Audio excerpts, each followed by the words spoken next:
ওদের এখন মানে খাটেই শোয়ার সময়, অত বড় বড় খাট দরকার নেই, ছোটো ছোটো খাটেই হবে। না, আমরা তো কখনো দেখিনি, আমি কখনো দেখিনি। আমি 5 বছরের কাউন্সিলর, কিন্তু রাজনীতিটা তো দীর্ঘদিন, রাজনীতিতেও কখনো দেখি। দাদা, আরও একটা বিষয়, অনন্যা বন্দ্যোপাধ্যায় তার ফ্ল্যাট বাড়ি থেকে আবার তার যে ওয়ার্ড কাউন্সিলর যে রয়েছে, অফিস রয়েছে, সেখান থেকে আবারও বেড থেকে শুরু করে বিভিন্ন সামগ্রী পাওয়া গেছে, যেমনটা সুরেন্দ্রনাথ কলেজে আমরা দেখি। আসলে মুশকিল হচ্ছে এই দলটা পুরোটাই খাটে উঠে গেছে, পুরো দলটা খাটে উঠে গেছে।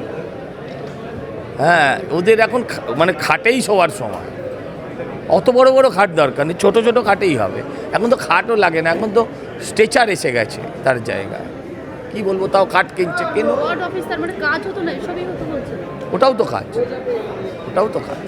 ওটা কাজ না, ভয়ঙ্কর কাজ।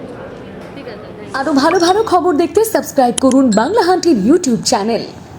বাংলা হান্টের আরো খবর দেখতে নজর রাখুন। বাংলা খবর মানেই বাংলা হান্ট।